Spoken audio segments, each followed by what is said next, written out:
Я стараюсь работать по тем правилам, по тем определенным стандартам, которые у меня были и которые я в себе вот так выкристаллизовывал на протяжении 10, может быть, 15 лет, работая профессиональным журналистом.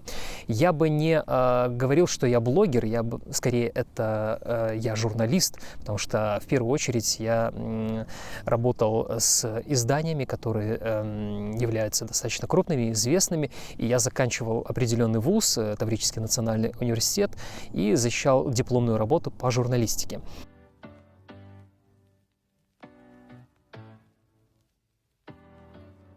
Белли Хырым журналисты Заир Бакалнин біз табиатта субетлешмек харарлаштық. Ажайып чатырдағының манзарасында берер филжан хаве içіп, бізді мерақландырған суаллерні бердік. Оларның арасында инсан заманауи технологияларының ярдымымен малюмат ісілі этежісі олғанының мунасабетіні де білдік. Мы становимся, вот, знаете, в такой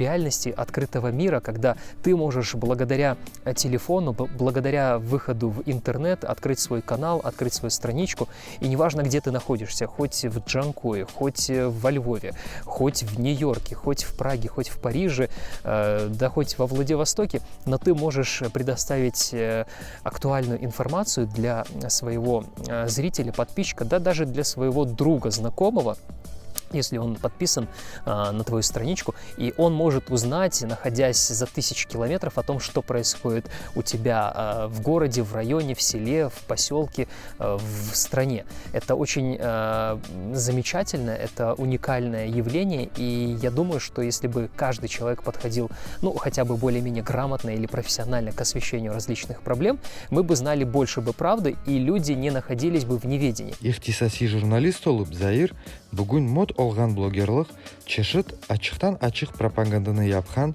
күтлеви хабер васталарға лайық альтернатива olur деп сая. Если блогера есть переживания, если у него есть адекватное восприятие происходящей ситуации, то он, конечно же, будет стараться объективно и достаточно разносторонне преподносить информацию.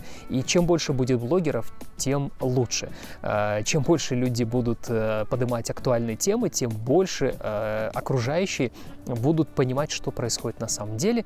И, наверное, это подстегнет журналистов, тех, кто профессионально работает, поднимать качество и планку в подаче своей информации. Бүгін Заир YouTube видеохостингте Про Крым адлы каналыны алып бара. Мында о ярамадымызның ең актуаль меселелер хакында айдынлата. Мисал оларак татлы суның кытлыгы хакында, яда Кырымда коронавирус инфекциясынын баглы ал хакында. Onun kanalına bağlantı rolikimizin tübünde olgan tasvir etüvünde olacak. Dostlar, yazılmak tavsiye etemiz. Темы я выбираю не случайно. Обычно это наиболее такие актуальные вопросы, которые на сегодняшний день волнуют наше общество.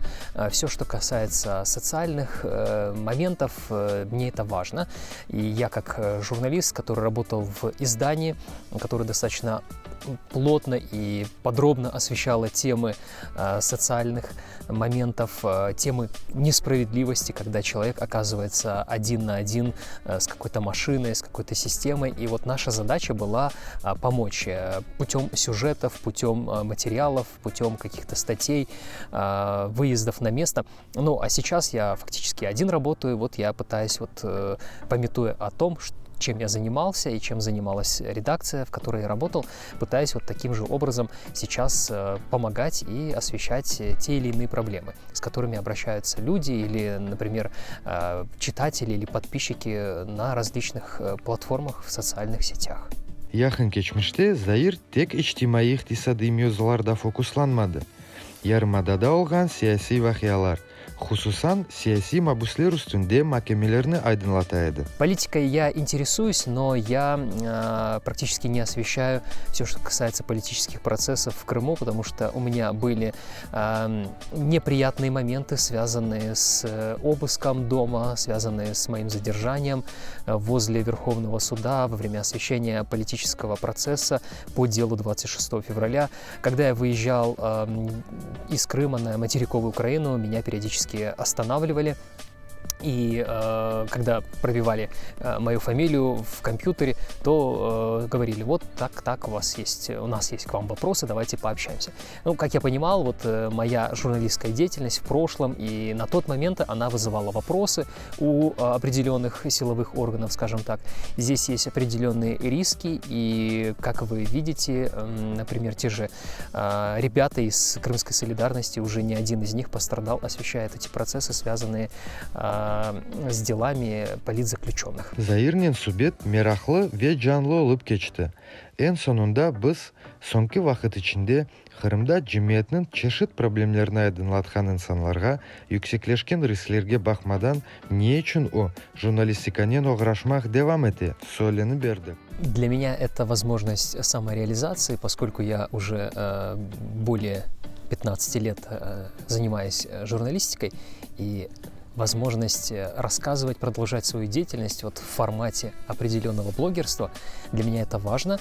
И, наверное, заработок скорее на втором месте, потому что в первую очередь это какое-то желание, это призвание, это определенное стремление быть полезным.